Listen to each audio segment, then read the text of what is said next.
Welcome to Full Prefrontal, the show that exposes the mysteries of executive functions.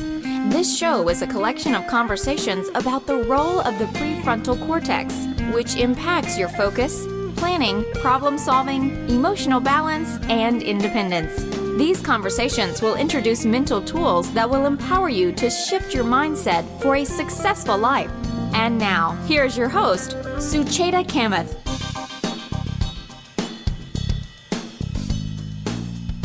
All right, welcome back to Full Prefrontal, where we are exposing the mysteries of executive function. As always, I am here with our host, Sucheta Kamath. Good morning, Sucheta. Good to be with you. Great to be with you, Todd. How are you doing? I am doing great. I am very much looking forward to this conversation. Just the energy we got from our pre-show chat with our guest has me all excited. So kick us off. What are we talking about today? Well, let me tell you a funny story, and this is a real story. So I, as you know already, that I was born and raised in India, and I have these friends who happen to have business in Japan. So this friend of mine went to Japan, and with a friend who lives in Japan, they met together, and this was his first night, and they decided to take the train or subway or whatever it is, and it was his first time. And so when they arrived at the station, they took the flight of stairs, they ran downstairs, and the train was about to close. The doors were about to close. And so just as any Indian would do, my friend put his leg in between the door, and the door opened, and they got in, and they were so happy that they made it. They sat down, and of course, unbeknownst to them, the train had shut down. And so they thought maybe it's delayed because of some other reasons, and they were yapping with each other. And then suddenly 2 police officers came. They asked my friend for his passport, and they asked him to vacate the train, and took him to this train station, police station, I guess. I don't know what it was, and they asked, do you know why we asked you to come with us? And my friend was clueless. He was, first of all, freaking out because he didn't do anything illegal, or he was literally FOB, fresh off the boat. And so he couldn't believe that he was in trouble. And so they turned on the TV in the room, and they played this video of him putting his leg in between the 2 doors and the doors opening. And you won't believe it. He was made to sit there for half a day watching the same video again and again. And afterwards, he was asked, are you going to do this again? And my friend was so freaked out by this whole thing, because if you did this in India, first of all, there are no cops to be found. There's no room with a video camera or a video recording that you can replay. And so he absolutely swore that he'll never do it again. And since then, he's been doing business there for the last 10 years. And yes, he has never put his leg in between the train door. Why I'm telling you this story? Because we are going to talk about what is allowable and what is not allowable is decided by not one person, but a group. And we call that group a culture. It becomes a system in which we operate. And particularly if you're a foreigner in that system, you have to kind of take the time to understand those rules, because they are mostly invisible, but you will be in trouble if you violate them. And that brings me to this amazing expert we have, and she studies norm psychology. Her name is Dr. Michele Gelfand. She's a distinguished university professor and professor of psychology at the University of Maryland, College Park. Dr. Gelfand uses field, experimental, computational, and neuroscience methods to understand the evolution of culture and its multi-level consequences. What I really love about this is, unlike most psychological experiments, people limit themselves to the experimental aspects of it, but she combines this field, computational, and neuroscience aspects. So she has a wealth of knowledge about how the brain works, but how do people with brains behave in the cultural context. Her work has been published in outlets such as Science, Nature, Scientific Reports, Nature, Human Behavior, the Journal of Personality and Social Psychology, Academy of Management Journal, etc., etc. She's very, very well published. She is the past president of the International Association for Conflict Management, past division chair of the Conflict Division of the Academy of Management, and past treasurer of the International Association for Cross-Cultural Psychology. The reason I'm listing a few things, I don't know how she finds time to do this in addition to the research she does. And she's a recipient of many, many celebrated awards. One particular one that I was in the audience, but I did not know her personally or had not reached out, was in 2016. She received the Diner Award from the Society for Personality and the Social Psychology. And in 2017, she received Outstanding International Psychologist Award from the APA, which is such an honor. Her work has been published in Science and was honored with the Gordon Allport Intergroup Relations Prize from the Society for Psychological Study of Social Issues. She is extremely well published, celebrated, and a fun person to talk to. So I can't wait to talk to her. And the most important thing we're going to discuss today is her fabulous book called Rule Makers and Rule Breakers: How Tight and Loose Cultures Wire the World, which is published recently. So we will have all this information in our show notes so people can look that up. So Dr. Michele Gelfand, welcome to Full Prefrontal. Thank you so much for having me, Suchita. So I have a question. I ask this of all my guests. How would you describe your own executive function skills? And when did you become aware of the norms or what the culture that you grew up in and what hold it has on you? Well, that is such a great question. I like to say that, I'm sort of a New Yorker who escaped New York. And I like to compare my early life to this New Yorker cartoon, which many of you will have remembered. It shows sort of how New Yorkers view the world, which is basically we sort of see Manhattan, we see New Jersey, but then there's kind of the rest of the world. And I was really ignorant about culture growing up in Long Island. And I got really shaken out of that worldview in a very positive way when I went to London for a semester during my junior year.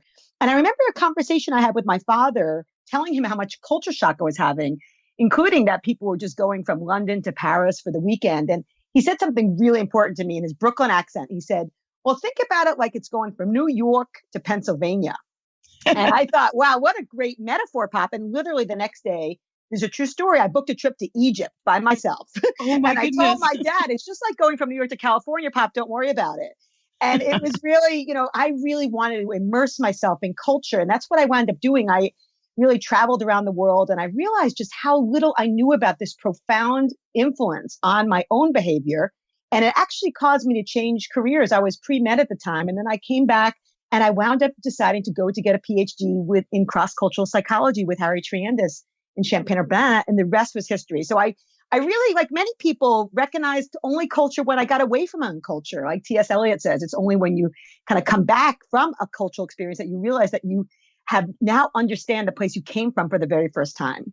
Wow. It's funny. Yes. I guess growing up in New York, it was, I call Texas as country by itself. New York is a country by itself, particularly the Manhattan and the suburbs and the tiny culture. It's such a, amalgamation of many, many international experiences. But yes, you never know until you leave your country. And I'm so blessed that I got a chance to do that. So let's start with this very book. Tell us why you wrote this book, Rule Makers and Rule Breakers. And what is culture and what are cultural norms and why are they so important to study? Well, I wrote this book for a general audience, first of all, because I feel like a lot of the work we do in academia gets kind of trapped in scientific journals that not a lot of people read. And my father, who influenced me very much, always complained he can't understand a word I'm saying about my work. So I wrote this book first and foremost to take what I think is really exciting cultural science and make it accessible for a general audience and to learn from a general audience about how these ideas resonate with you. And basically it was trying to get beyond some of these superficial distinctions that we think about when we think about culture, typically things like red versus blue or east versus west or rich versus poor. And I've been trying to understand for about 25 years, are there deeper cultural codes that are driving our behavior? And so over the last several decades, I've been studying hundreds of cultures from ancient Aztecs to Alabama, from Sparta to Singapore, and even from the military to Silicon Valley. And I do find that one very important distinction, among others in cultural psychology, is essentially the strictness with which we adhere to social norms. And social norms are these incredible devices that humans have developed. They're these unwritten, sometimes written rules for behavior. And what's so interesting about social norms is that they're omnipresent. They affect us all the time, but they're really invisible. We really take them for granted. We take it for granted, for example, that we put clothes on, most of us, when we walk outside during the day, and we drive on one side of the road versus both sides of the road at any one time, or that we don't have sex in public places in most places. We reserve that for private settings. And these are all social norms that we've invented. And they're really important for human groups because they help us to predict each other's behavior and to coordinate our behavior at an unprecedented in an unprecedented degree. They're the glue that keep us together. And what I've been studying, though, is that strength of that glue. And what I'm finding is that some groups have stronger social glue. They're what I call tight cultures. And other cultures tend to have weaker social glue. They're what we call loose cultures. And this distinction of tight loose is really important for understanding a wide range of differences, from nations to neurons, from politics to parenting, and everything in between. So, as I'm listening to this, this made so much sense once I started reading your book. And thank you, by the way, for literally bringing this into our lives, because I think when people talk about culture, people literally talk about going to opera or something, they think being cultured. Yeah. But I think, I have to tell you a funny story. So when I work with lots of dysregulated children and adults, I do this therapy approach where I have this, little container for pickup sticks. It's a metal container, and on top of that, I put this brown envelope upside down, so you can't see. It's just used to hold that brown envelope. So and it's on the table, and so when the kid comes in, I say, "How many people are in this room?" And they'll say, they look at me funny and they say 2. And I said, no, there are 3 of us. And they are so surprised. And so I said, do you not see? I call it Eumeus. Eumeus is the name of this third person, which is you, me, and us. and so the Eumeus is, so when I discussed that, not interrupting the teacher, and the typical response for the student is that the teacher doesn't like me, rather than it's expected you to not interrupt the teacher. So I tell them that it is not Mrs. Smith who came up with this rule. It's not Sucheta who came up with this rule. It is the Eumeus who came up with this rule. And I think just to get them to understand that the rules are made by systems that are much larger than just simple you and I. Yeah, that's such a great example because, norms are collective, and there's something that we develop over time. They're passed along generations. And it's remarkable because we start learning them from a very early age. There's some evidence in developmental psychology that even infants, before they have language, will start to reach for puppets who are behaving cooperatively with other puppets. And they will kind of ignore puppets that are beating up other puppets. By the time we're age 3, we start berating puppets that are violating norms. And so you can just think about norms as something that we start really developing our understanding of them. Most of us, of course, your populations tend to have problems with some of these issues. And I think it's fascinating to think about just how profoundly important social norms are for functioning in society. And for people that don't understand them, it could put them at a terrible disadvantage in terms of being ostracized, feeling punished, and really not understanding what are they doing wrong. So it's really, norms are so fundamental to human sociality that it's important to study them from all sorts of vantage points, from healthy functioning, but also dysfunction. So I see it in 2 ways. It play out in the population where it's not going well for people. One is for example, the ADHD population, where the learning disability is such that their attention to detail is what is the weakness. And what that means is they may be aware of the social expectation. They're just too impulsive and too eager to violate them to self-serving ways.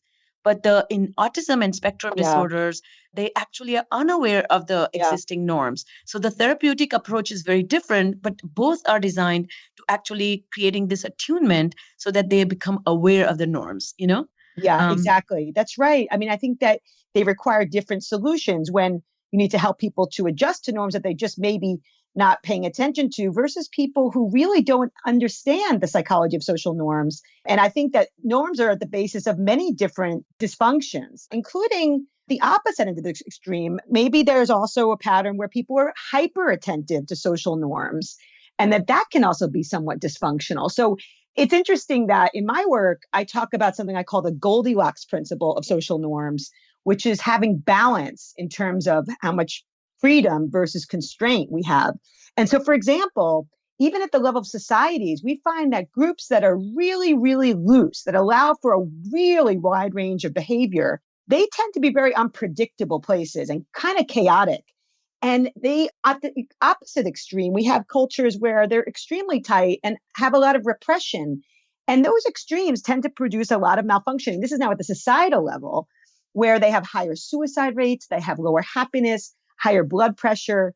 And so even at the group level, there tends to be a need for some kind of balance between freedom and constraint. And when you get in either extreme, it could be problematic for societies more generally, even beyond the individual level. I see. So can we go back a little bit and talk about tightness and looseness? So how does norm tightness appear? And can you give us examples of cultures where this exists? And then same with the looseness. And then help us understand as parents or educators are trying to raise children, how do these cultural references affect the way we parent or guide students or learners? Yeah, this is a great question. And so in 2011, we published a paper in the journal Science trying to start to look at, can we place nations as a whole on a metric ranging on a continuum from tight to loose, with the idea that, of course, all cultures have some loose and some tight elements, but just like at the individual level where we can differentiate people who are more or less introverted or extroverted or other personality dimensions, we wanted to see, can we measure norm strength, tight and loose, how strict or permissive groups are around the world. Later, by the way, we started looking at this within nations. Can we differentiate the 50 states in terms of tight loose, or social classes or organizations, or even our own households? And what's exciting more generally is that we can use this kind of simple lens to understand a wide range of phenomena. And in our study in Science, what we found was that groups like Japan, you mentioned, Singapore, Germany, Austria, they tended to veer tighter in our groups, in our data. Whereas groups like New Zealand and Brazil and the Netherlands and the United States in general tended to veer loose. And of course, again, all cultures have elements of both, but we can see that they vary on this continuum. And we were really interested in, what kind of signature do these kinds of cultures have? What liabilities and strengths do they confer to human groups? And we found really striking patterns across cultures. And later we see this within the states also. And that is this predictable trade-off that we call order versus openness. So for example, in tight cultures, we see that there's a lot of order, less crime, and more monitoring, like you described in your story, that keeps people behaving themselves. There's also more synchrony and uniformity in tight cultures, more synchrony in what people wear and what they drive, even more synchrony in the clocks on city streets. In tight cultures, the clocks on city streets in our data show pretty much the same time. But in loose cultures, they're pretty off. You're not totally I sure. loved your example that in Brazil, I think you said that none of the street clocks watch, right? Well, they're off by quite a bit. And this is a matter of synchrony and uniformity. And tight cultures also have a lot more impulse control. When you're worried about fitting in and not violating rules, you have to manage your impulses. And you're trained, to your point, from a very early age in schools, from parents, in other institutions in society to monitor your impulses. So we find there's more self-regulation in tight cultures, less debt, less obesity, less alcoholism, less lateness in schools, for example. And loose cultures struggle with these kinds of order issues. They have more crime, less monitoring, less synchrony, and more self-regulation problems. But on the flip side, we find loose cultures are much more open. They're open to different types of people, from immigrants to the disabled to the stigmatized. They're open to different ideas, they're more creative, and they're open to change, to new ideas that are changing. And it's tight cultures that struggle with these issues. So we could see a very predictable trade-off between order and openness at the national level, at the state level. And we were really excited to try to understand what causes these differences to evolve in the first place. Is there a logic, a rationale for why cultures evolve to be tight or loose? Because often when we look at cultural differences, like maybe your friend did also, or in many cases, we look at other practices, we think they're so strange. Why are they so strict? Or why are they so permissive? And we become very judgmental. And so understanding why cultures evolve the way they do and why it might make sense is really important to increasing empathy for other cultures and reducing ethnocentrism. So do we know why tight cultures become tight and loose cultures become loose? Is that something to do with resources? Is that something to do with mindsets, attitudes? Yeah, so it's multiply determined. But what we were looking at in this study in Science is we, for example, found there was no common tradition or religion or no common geography that united tight and loose cultures. Some tight cultures existed thousands of years ago, like Sparta, and loose cultures like Athens existed thousands of years ago. And so there's no commonality across time. But we did find a really important factor, and that had to do with how much threat groups face. And threat can be either from Mother Nature, think constant natural disasters like Japan experiences and famine and tsunamis. Or it could be human-made threat. How many times has your nation been potentially invaded by its neighbors? Nice. Or pathogen prevalence or population density. And what's really simple about this sort of concept is that when you have a lot of threat and it's collective threat, you can't solve these issues on your own as a person. You need strong rules to coordinate to survive. And that's what we found. In general, tight cultures tend to have more threat. Loose cultures tend to have less threat. They also tend to have more diversity and more mobility. And this, again, tends to apply not just to the national level, but to the state level. It applies across many different levels of analysis. And again, it can help us to be more empathic, because if you live in a context where you are faced with all those threats, you can understand why it is that people would want to have stricter rules in order to coordinate. And what's interesting, as I was reading that the threat may go away, but the ingrained cultural traces, I guess, don't go away. Is that right? Yeah, it's a really important point. Tight loose is really dynamic. So we could see that, in fact, even in the US, which tends to be loose, we have pockets of tightness I can talk about. In certain states, definitely have more natural disasters and pathogens, and this predicts tightness among other variables. But even in the United States, we could see after the Boston bombing, for example, a desire for tightening.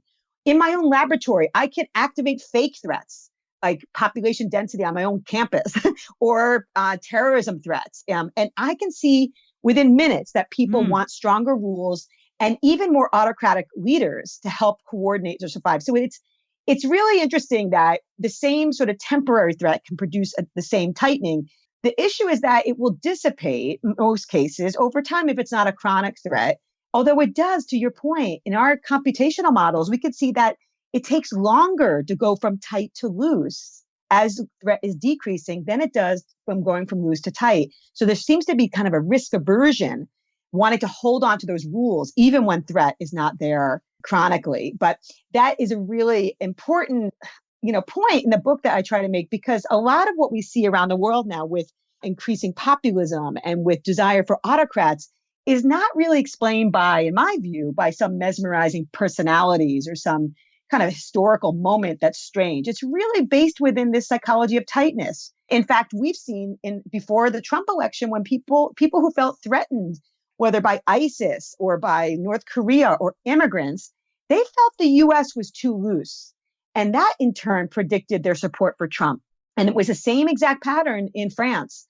And so you could see this dynamic of threat and tightness playing out, not just in societies and in ancient pre-industrial societies in our data, but even in our own electoral dynamics. You know what, I have found this so interesting that here we are as our group, collective psychology, I guess, that when we feel threatened, we bond together, we come together, we impose stringent rules on ourselves, we expect a lot more greater adherence. And then we kind of get tired of it. We feel we are stifled and we want creativity and individualism. And then we fight and liberate ourselves. But then again, so it waxes and wanes.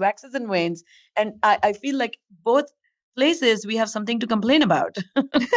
Well, that's right. Because, if we're tightening unnecessarily, then that is producing that sort of deficit in what we know with the tight loose trade-off. That makes us less creative, less innovative. It makes us more ethnocentric. And so we need to try to strike a balance between tight and loose. To your point, sometimes when we veer in either direction, there's some pendulum shifts that we could see happening. And so I think what's exciting about norm psychology now is once we understand the distinctions between tight and loose and other cultural psychology theories, we can use these theories actively to negotiate our worlds. For example, in our own household, I'll just say in my house, I veer kind of loose and my husband veers kind of tight. And for very good reasons that we could talk about and empathize with each other. But the key here is that we can actively discuss and negotiate the norm strength in our household. What domains need to be tight? What domains can we be looser in? Can we talk to our kids about this? I mean, it sounds a little bit cheesy, but that's what we do in this household. We have certain domains that we agreed on, we got to be strict about, but we're going to loosen up on others. And that it can apply this kind of agency, this agentic approach to social norms to other contexts. For example, I think we need to do, and this is covered in Rule Makers, Rule Breakers, in the last part of the book, is to really think about actively negotiating norms that have gotten too loose, that we might need to insert some So more regulation, more accountability. And also on the flip side, to actively negotiate norms that perhaps have gotten too tight within our society. So the internet is a really good example. In many ways, it's kind of a wild, wild west of anti-normative behavior. And it's not too surprising. Psychologists have known for decades that when you're not being monitored, that you do all sorts of weird things. And we see that on the internet. And Yes. it offers a great amount of advantages in terms of efficiencies and connectivity, but it also is suffering, in my view, from normlessness, from extreme looseness. And in fact, in some of our recent data that my undergraduates just presented, we found that it's not the amount of time that you spend online that is related to depression and loneliness. It's how much normlessness you perceive Wow. online. And so it's what's interesting. Now we're trying to do some research on how do you nudge this kind of more normative behavior online without sacrificing freedom and diversity and debate. To your point, like trying to have some kind of balance between the two. And I think we can do it. I'm an optimist. It will take a while. It will take a while, but we've learned as humans to adapt to so many different contexts. We scaled up from very, very small tribal groups to being interacting with strangers, and norms helped us to do that. Now we live online, so we have to do it again in this context. And we have to see that balance. When my husband and I, we met in India, we are married. We came to US when we were married, but he comes from within India. He and I don't speak the same language. We don't dress the same way. We don't have the same norms in the household. We don't eat the same food, but we, got together. And what was distinct to me that one simple example I'll give is when we went to other people's house for dinner or invitation or whatever the occasion might be, we never went empty-handed. That was our culture. And when I got married, I was petrified that my husband, my in-laws, nobody ever reciprocates or offers anything. But not that they're rude or stingy or none of that. It's just the culture. So when my husband and I, when we moved to US, we literally had to, I have two young adults, 20 and 23-year-olds, and we had to discuss what kind of norms we will have for them. Because the way I grew up in a very tighter household than my husband did.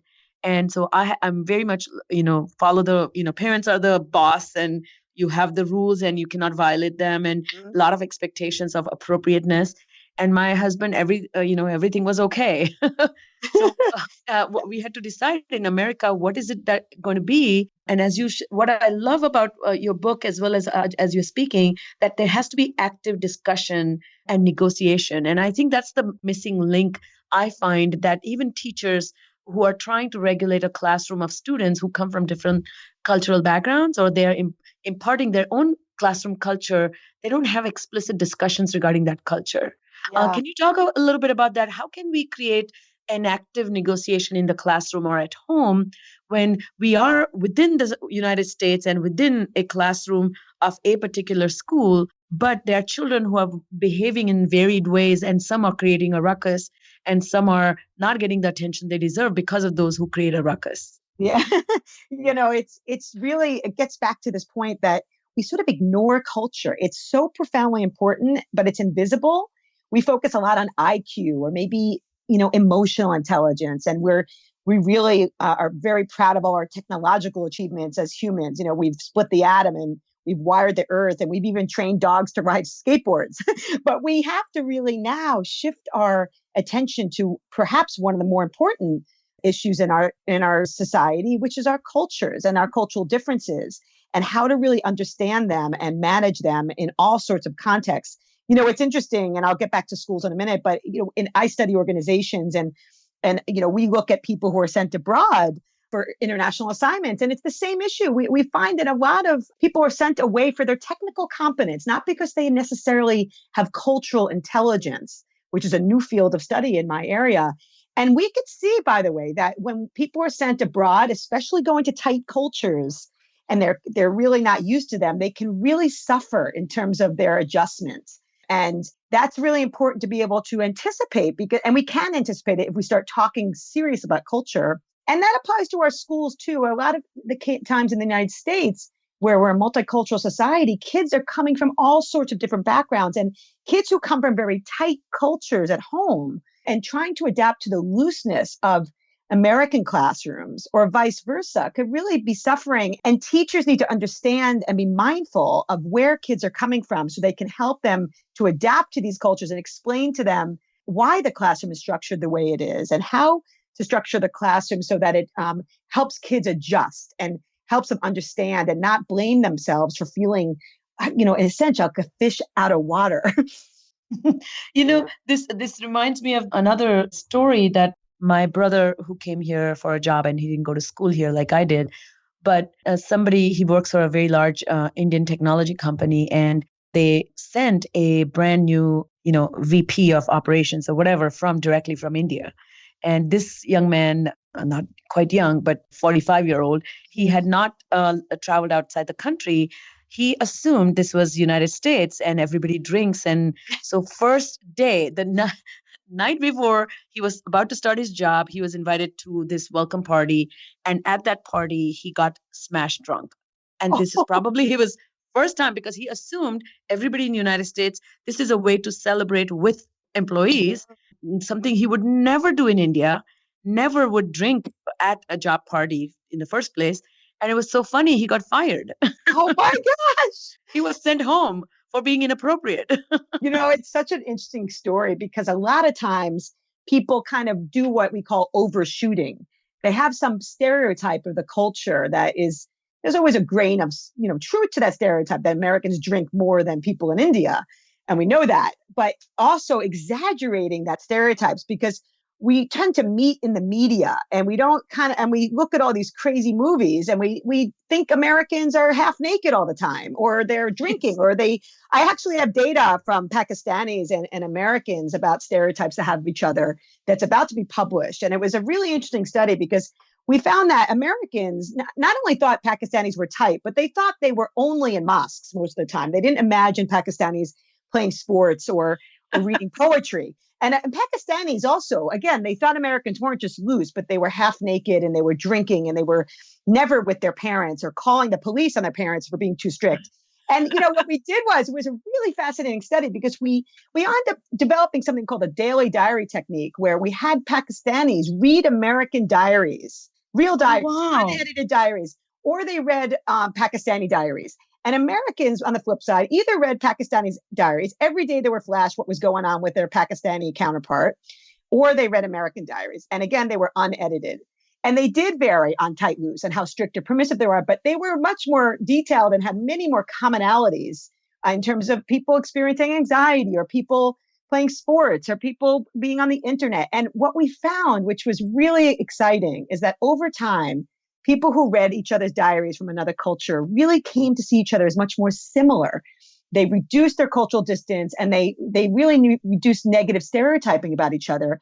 Even though they still recognize that they're different, they had way more sort of calibration on what the culture was like. And I think daily diaries are an interesting technique because they really help you get a window into another person's real life that you can't get in the media.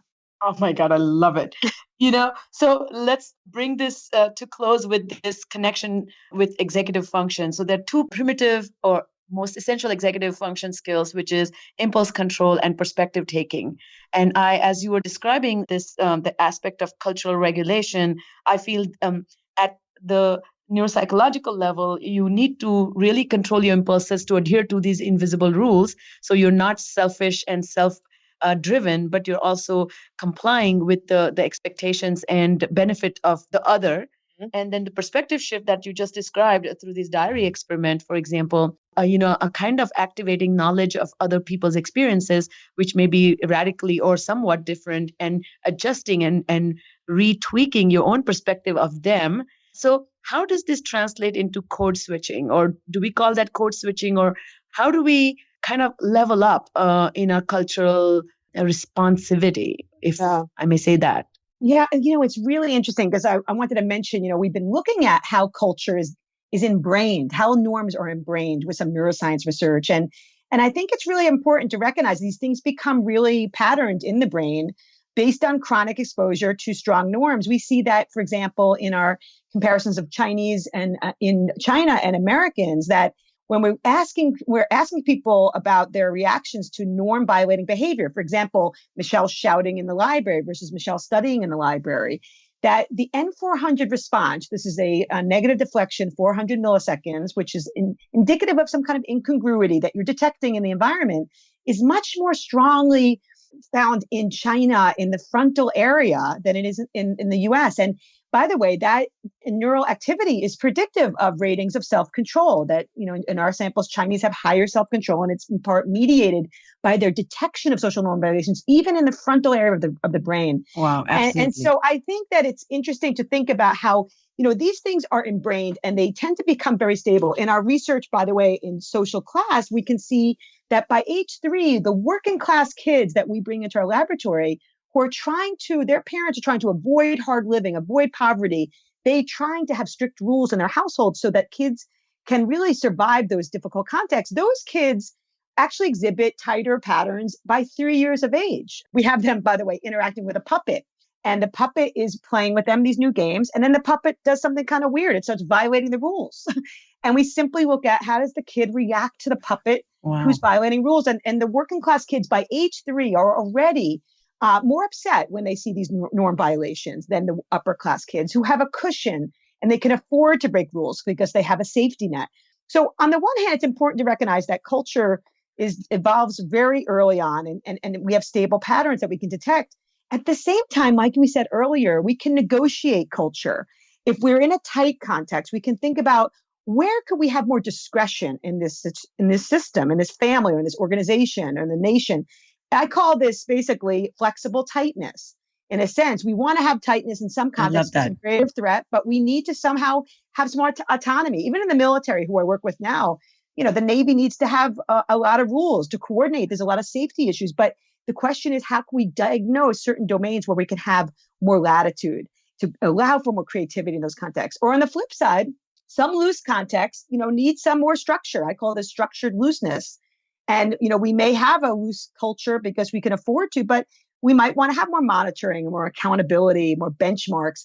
In organizational world, I highlight like Tesla or Uber as good examples of places that are really pretty loose and can use a little bit more tightness. Or on the flip side, United Airlines is on the other sense, it was getting really tight and where people were following norms without thinking about it, where they needed some more looseness. So what's exciting is to think about how to negotiate this for a more healthy balance for kids, for our organizations, for our world as a whole. So you sound very optimistic and you're seeing results. So who decides to loosen the rules? Who is in charge of negotiating the culture? Somebody lower on the totem pole or somebody higher on the totem pole? Is there any directionality of that? Well, it's really something I think can happen from top down or from bottom up. We know that a lot of changes, and I talk about in the book, that happen in organizations who realize that they need to shift in their norm strength in either direction, that it's coming from top down, from people who are able to communicate the importance of change, who help deal with the underlying threats that people feel during those changes. So, for example, people going from tighter to looser feel like they're losing some control, and that's pretty scary. People going from loose to tight, they feel like their autonomy is being challenged. So the best leaders are able to deal with those kinds of perceived threats and help negotiate why it's important. And again, why their common core is going to stay similar, but they're going to actually have some also of the benefits of the alternative cultural code for their functioning. But it can also happen in a very bottom-up way where you're on a team and you recognize, for example, that, whoa, like we seem to be really uncoordinated and we keep missing deadlines. And in the book, I talk about ways that, even people, in more kind of lower levels of the organization can start to talk about the importance of these things and change and make a difference. And I think using the terminology, helping to identify norms, the strength of norms, where they come from, their consequences, can help people to start having these kinds of dialogues. One thing I wanted to mention is that on my website, which is michelegelfand.com, I have a tight loose mindset quiz because as we talked about earlier in the conversation, understanding culture starts with understanding yourself. Like, where are you on the default tight loose mindset continuum? I mean, of course, we all navigate the strength of norms in our daily life. When we're in a library, we tighten up versus when we're in a public, pool or a park. But nevertheless, we each have our own default setting based on our culture, our background, our gender, our occupation. And the quiz is based on some of the data from my science paper. and it helps people to understand what's your sort of natural preference. Actually, I use in the book, Dahlia Litwick, the Slate writer's metaphor of, are you a chaos Muppet or an order Muppet? Yes, I love that. And, Tell us a little bit about that. That's so good. I think, again, we shift based on the situation, but we each have our own default setting on, the chaos Muppet tends to, kind of not really notice rules as much and maybe seems a little more impulsive and risk taking, and also is very much okay with ambiguity. You think about, Cookie Monster and Animal as the Chaos Muppet. On the flip side, the Order Muppets like Kermit the Frog and Bert, they're more attentive to rules. They're attentive to their impulses and trying to fit in more. And they also like structure and order.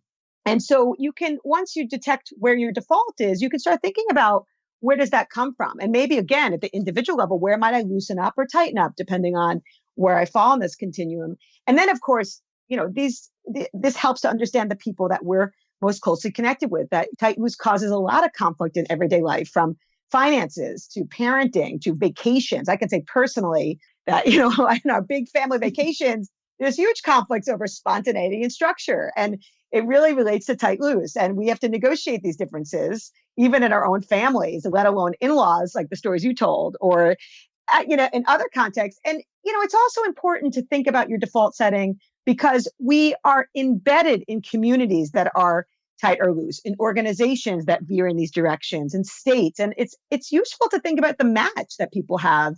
How congruent is your own default mindset with those that are around you?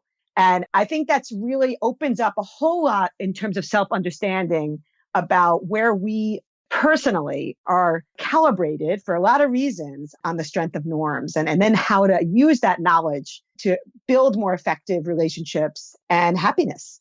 I'll tell you a funny story that I saw. I don't know if you ever see the It's Always Sunny in Philadelphia show. No. Oh my God, it's ridiculous. Do not even watch it. It'll ruin you for life.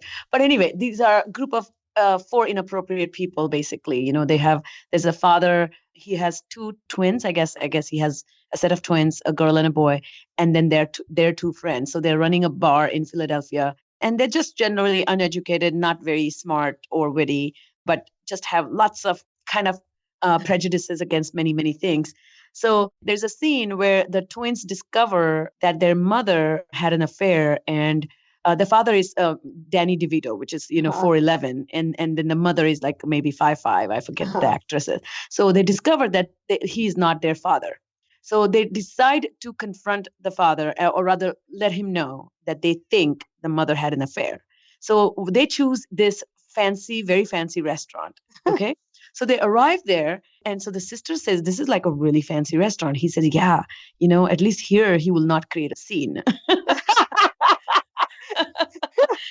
And right. Of course, he does create a scene. So, yeah, I think we are expecting that sometimes culture will put a limit on people and they will behave themselves, and then there are some people who still don't. By the way, I have to say that, once you start thinking about norms, you really can't. For me, I can't stop thinking about them. I'll be in a restaurant in Germany and I'm tempted to just try to violate a norm. Go and ask someone for one of their French fries and see how they react, because we take it for granted that we're following norms, many of us, for much of our life. And we don't tend to realize how important they are, that, societies couldn't function without them. Families would splinter, organizations, police, we couldn't have these kind of effective structures unless we share this expectation on what's appropriate or inappropriate.